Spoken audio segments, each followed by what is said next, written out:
Welcome to my YouTube channel সত্য সেলুকাসে। আজকে যে বিষয়টা নিয়ে আপনাদের সঙ্গে আলোচনা করব, বিষয়টা ভীষণ ভীষণ সিরিয়াস।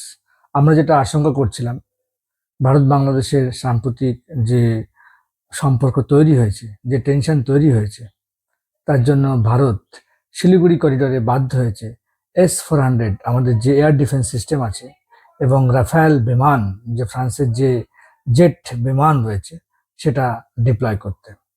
আপনারা জানেন যে আমাদের রিসেন্টলি পেহেলগাঁওয়ে যে ট্যুরিস্টদেরকে হত্যা করা হয়েছিল, তার প্রতিবারে ভারত সরকার অপারেশন সিন্দুর চালিয়েছে পাকিস্তানে, এবং পাকিস্তানের 3 দিনে, উইদিন 3 days, এর 9খানা এয়ারবেস ধ্বংস করেছে।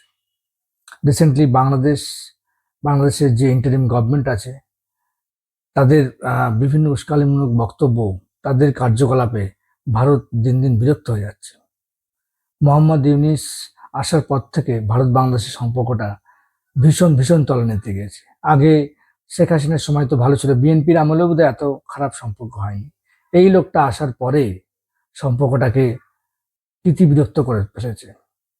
এনার পেছনে রয়েছে জামাতে ইসলাম এবং যত ইসলামিস্ট রাডিক্যাল গ্রুপ আছে তারা রয়েছে, এবং ইনি ভারত বয়কট করছেন। আমাদের যে 7 সিস্টার্স রাজ্য আছে তাদেরকে বলছেন landlocked, we are the guardian of the sea. আমাদের যে শিলিগুড়িতে যে চিকেন নেক আছে তাকে সেটাকে নিয়ে কথা বলছেন। তো স্বাভাবিকভাবে ভারত তো উদ্বিগ্ন হবেই।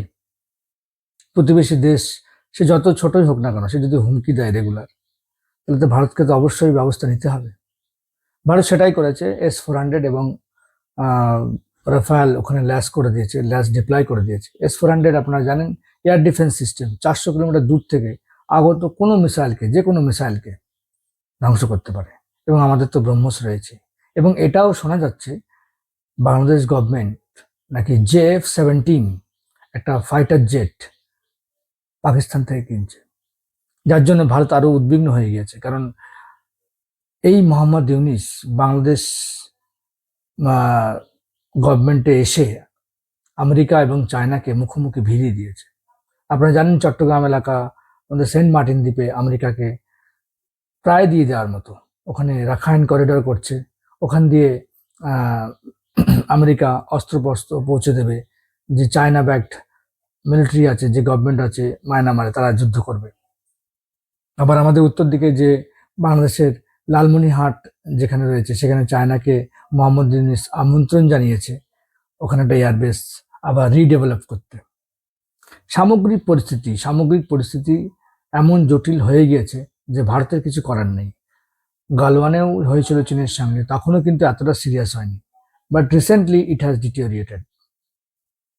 এত খারাপ হয়েছে যে ভারতকে S-400 এর মতো মিসাইল ডিফেন্স সিস্টেম ওখানে ডিপ্লয় করতে হয়েছে। যাই হোক, আমাদের অবশ্যই সতর্ক থাকতে হবে, এবং আমি বাংলাদেশের জনগণকে এটাও বলবো যে তারা যত তাড়াতাড়ি পারে এই ইন্টারিম গভর্নমেন্টের যে হেড মোহাম্মদ ইউনিসকে সরিয়ে নতুন একটা গভর্নমেন্ট নিয়ে আসতে পারে গণতান্ত্রিক ভোটের মাধ্যমে, ততই মঙ্গল।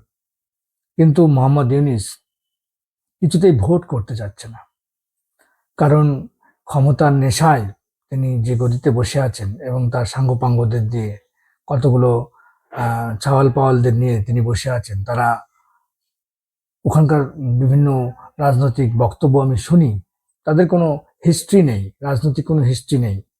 তারা এসে বসে পড়েছে এবং কোটি কোটি টাকা তা কামাচ্ছে। কারোর বাড়ি নেই, এখন অট্টালিকা বাড়ি হয়ে গেছে, প্লেনে করে তারা বাড়িতে যাতায়াত করে। তো এটা কিন্তু এরা যেটা করছে, এটা কিন্তু জনগণের যে 18 কোটি জনগণ বাংলাদেশে রয়েছে, তাদের কিন্তু কোনো ম্যান্ডেট নেই। আসলে আমরা সেই ভিড়টাকেই দেখি, যে ভিড়টা রাস্তায় থাকে। 15,000, 20,000, 1 লাখ, 2 লাখ লোক, 3 লাখ লোক আন্দোলন করলো, হাসিনাকে তাড়িয়ে দিল, দিয়ে তারাই গভর্নমেন্ট করলো। আমরা মনে করছি পুরো বাংলাদেশ বোধহয় হাসিনার বিরুদ্ধে, তা নয়। যারা রাস্তায় ছিল তাদের আন্দোলনটা আমরা দেখেছি, তাদের চিৎকারটা আমরা শুনেছি, কিন্তু কোটি কোটি মানুষ আছে বাংলাদেশে যারা শেখ হাসিনা আওয়ামী লীগের সমর্থক, এবং তারা চায় বাংলাদেশের সুস্থ স্বাভাবিক একটা পরিস্থিতি বিরাজ করুক, ভারতবর্ষের সঙ্গে তারা সুসম্পর্ক চায়। লক্ষ লক্ষ মানুষ আসতো বাংলাদেশ থেকে ভিসার মাধ্যমে চিকিৎসা নিতে, আমাদের বাণিজ্য চলতো বাংলাদেশের সঙ্গে খুব ভালো। কিন্তু এই লোকটা এসে ভারত বিরোধী কথাবার্তা বলে দুই দেশের সম্পর্কটাকে এত বেশি দিয়েছে, ভারত বাধ্য হয়েছে ট্রান্সশিপমেন্ট বন্ধ করতে, স্থলপথে রপ্তানি বন্ধ করতে। এবং এখন দেখবেন রিসেন্টলি বিভিন্ন বর্ডার দিয়ে পুশিং হচ্ছে। আগে তো এটা হতো না। কত অন্তপক্ষে 2 কোটি বাংলাদেশি আমাদের ভারতবর্ষে এসে আশ্রয় নিয়েছে, কাউকে তো পুশিং করেনি। এখন কেন করছে? কারণ সম্পর্কটা সেই জায়গায় চলে গিয়েছে। এবং এরা এই পুশিংয়ের মাধ্যমে আমাদের ভারতবর্ষে যত ইলিগাল বাংলাদেশি আছে তাদেরকে বাংলাদেশে ফেরত পাঠানো হচ্ছে। কারণ সরকারের সঙ্গে আলোচনার কোনো স্কোপ নেই। কারণ এই গভর্নমেন্ট ইন্ডিয়া বিরোধী গভর্নমেন্ট। সরকার বুঝে গিয়েছে যেদের সঙ্গে আলোচনা করে নাথিং উইল হ্যাপেন, কিচ্ছু সম্ভব না, কিচ্ছু মানবে না, ওরা ফিরিয়ে নেবে না। ওই জন্য গভর্নমেন্ট পুশিং করছে বাধ্য হয়ে। সুতরাং আমি আমার বাংলাদেশের যে জনগণ রয়েছে তাদেরকে আমি বলবো, আপনারা জেগে উঠুন। এই মোহাম্মদ ইউনূস নামে এই লোকটিকে আপনারা আপনাদের মসনদ থেকে ছুঁড়ে ফেলে দিন। কারণ একে যতদিন না আপনারা ছুঁড়ে ফেলবেন ততদিন বাংলাদেশের পরিস্থিতি ঠিক হবে না। ঠিক হওয়ার নয়, কারণ এর ইন্টেনশনটাই খারাপ। উইদাউট এনি পিপল ম্যান্ডেট বিভিন্ন কাজগুলো করছে, যেগুলো পলিটিক্যাল পার্টি পার্লামেন্টে আইন পাশ করে করতে হয়। সেখানকার সেনাপ্রধান ওয়াকারুজ্জামান তিনি চান ডিসেম্বরের মধ্যে ভোট হোক, দেশের সুস্থ রাজনৈতিক পরিস্থিতি বিরাজ করুক, কিন্তু মোহাম্মদ ইউনূস চান না।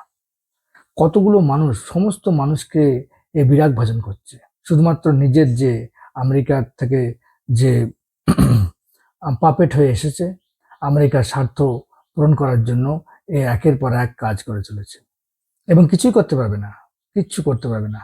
আমেরিকা, চীন, ভারতের মধ্যে সবাই যখন লড়াই করবে এর অবস্থা তখন আরো খারাপ হবে, বাংলাদেশের জনগণের অবস্থা আরো খারাপ হবে। কারণ আপনার যদি ভিত না থাকে আপনি কি দিয়ে লড়বেন? শুধু ফাঁকা আওয়াজ, ফাঁকা বুলি দিয়ে তো লড়াই করা যায় না। আপনার ডিফেন্স দরকার, আপনার প্লেন দরকার, আপনার অর্থনীতি দরকার, সব দিয়ে কিন্তু লড়াইটা হয়। কিন্তু আপনার কিছুই নেই, খালি মুখের আওয়াজ আছে, তাহলে সেটা দিয়ে তো বেশি দূর যাওয়া যায় না। সেটা করলে জনগণই বিপদে পড়বে, যেটা মোহাম্মদ ইউনূস করেছে। ভারত বিরোধী ডাক দিয়ে সেখানকার জনগণদের ভারত বিরোধী যজ্ঞে সামিল করে বাংলাদেশের আপামর জনগণের ক্ষতি করেছে। লক্ষ লক্ষ মানুষ ভিসা পায় না, তারা ইন্ডিয়া চিকিৎসা করতে আসতে পারে না। তারা কি চীনে যাবে? তারা কি পাকিস্তানে যাবে? এই সমস্ত করে এই লোকটা দেশটা শেষ করে দিচ্ছে। আপনারা যত পারেন গর্জে উঠুন এবং এই লোকটাকে মসনদ থেকে তাড়ান। যত তাড়াতাড়ি বাংলাদেশে নতুন রাজনৈতিক দল আসবে, ইন্ডিয়ার সঙ্গে সম্পর্ক ভালো হবে এবং আমরা আবার এই এলাকায় শান্তিতে বসবাস করতে পারবো। সো আমার ভিডিও ভালো লাগলে অবশ্যই লাইক করবেন, থ্যাংক ইউ জানাবেন। Tata, bye bye.